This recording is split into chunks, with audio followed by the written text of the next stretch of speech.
If there's one common thread in colonized cultures of non-ruling class folks in the Global South, it's learned powerlessness.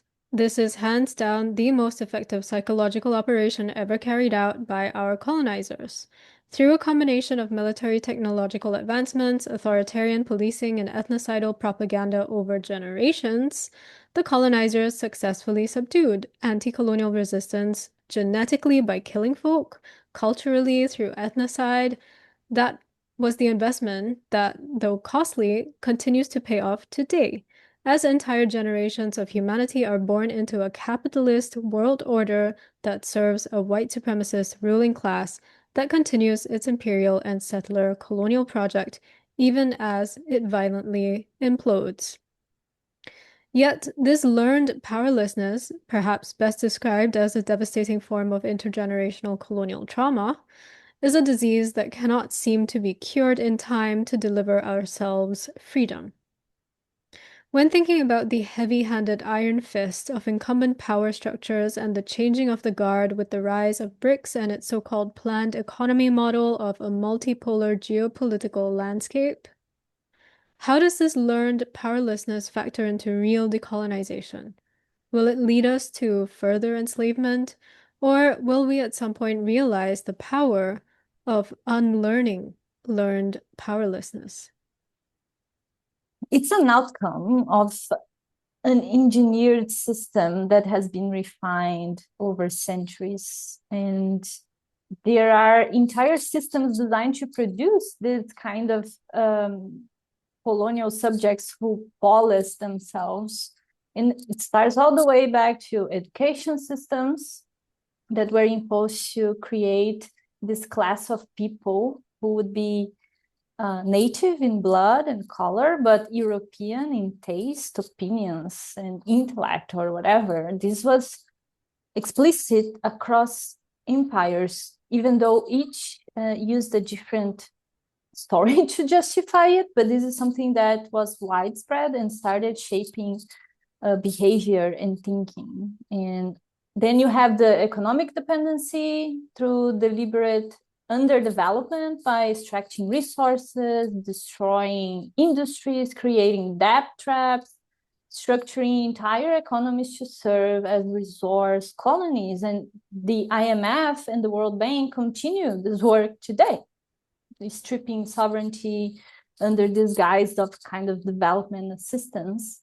And then there's also the cultivation of local elites who benefit from maintaining these colonial relations and who now still occupy positions of power in our own governments in the Global South.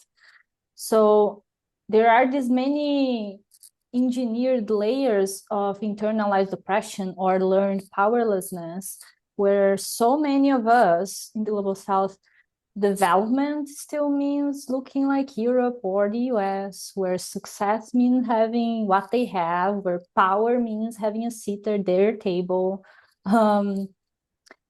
So I think that is very much prioritized over building systems based on reciprocity, on sufficiency, ecological balance, and building these relationships between Global South peoples that don't replicate these colonial hierarchies. I think, as you said, around BRICS and the multipolarity, we are in a kind of important historical moment where we start to see the Western-dominated order cracking. There's climate change, economic instability, demographic decline, political breakdown. So the global North grips is weakening. And I don't know if the rise of the BRICS represents actual decolonization, because BRICS nations have themselves ruling classes that may not share liberation goals with their own populations or with other Global South peoples. We don't know. And that's why I think this psychological liberation has to come before, or at least alongside, economic and political liberation. And maybe this multipolar moment is an opening for building solidarity amongst ourselves, reclaiming back our power and self-respect. I hope so, but I don't think for sure we won't achieve decolonization in our lifetimes. However, I do know that every generation that doesn't do this work passes a burden to the next one. So even though there is this sense of won't seeing the results, maybe of decolonization, to continue doing what is within reach and within our own contexts. But I think there's a lot of complexity in that. Mm-hmm. Yeah, I agree. I think that in 2025 we saw a big acceleration of the implosion of the Western structures, for example, of international law, of Mm-hmm. Western hegemony's foreign policy that's being advanced by states like the UK, the US, Israel, etc. And we also saw the emerging unity of global South nations against global North nations in what first was showing up as de-dollarization and then started showing up as multipolarity on a geopolitical Mm-hmm. level. And I think multipolarity in itself is a sort of challenge to this Western idea of spheres of influence, within which, for example, the US gets to define its sphere of influence, in which it claims the entire planet as its sphere of influence, meaning that it can use military might to make things right. Might makes right. And nobody can do anything about it, which is essentially what they tried to demonstrate in Venezuela. And reality is they're demonstrating it all the time across the world, across many global South nations, through covert action, through CIA operatives, through proxies.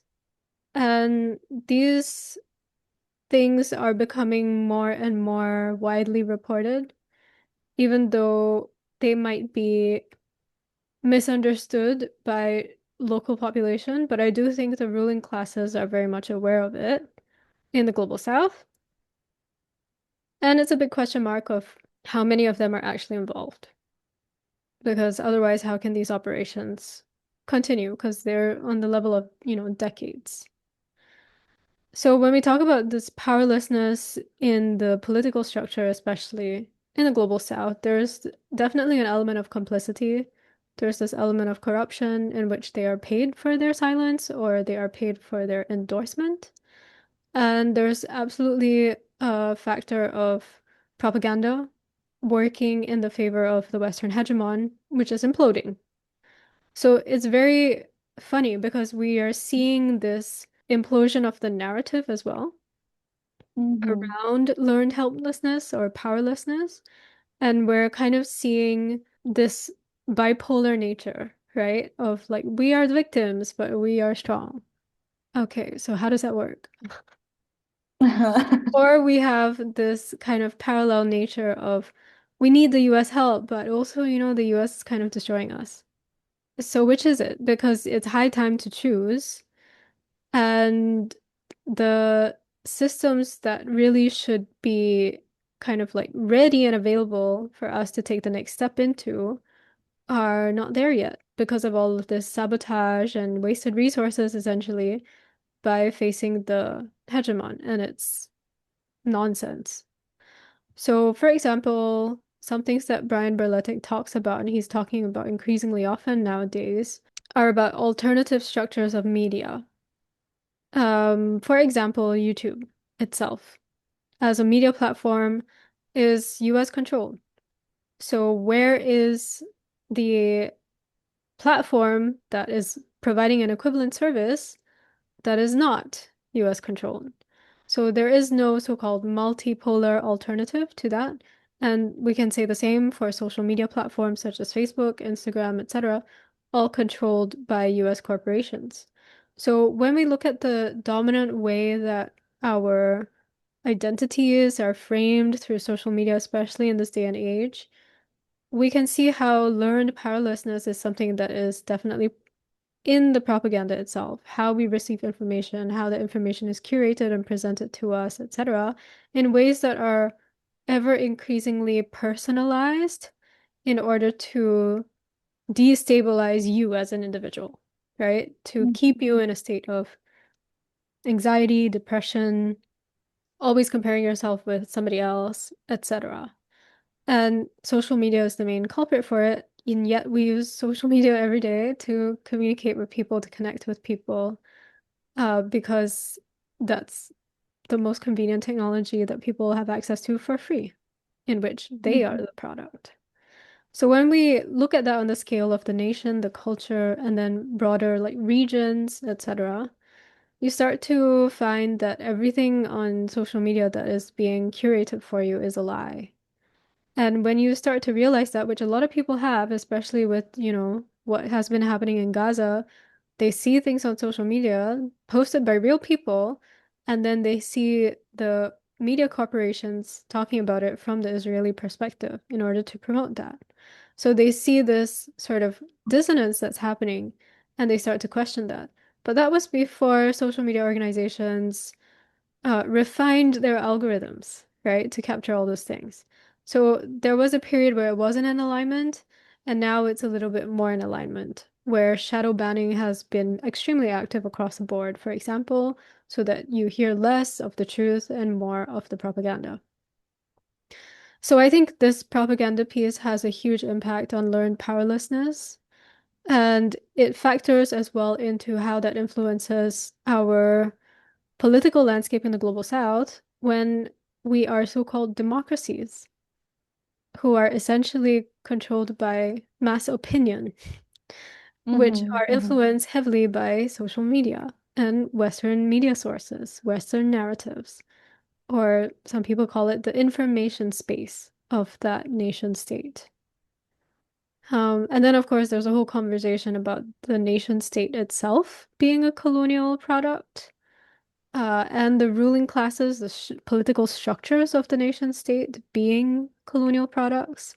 So certainly when we talk about decolonization, this is very far into the future when we're able to really achieve that.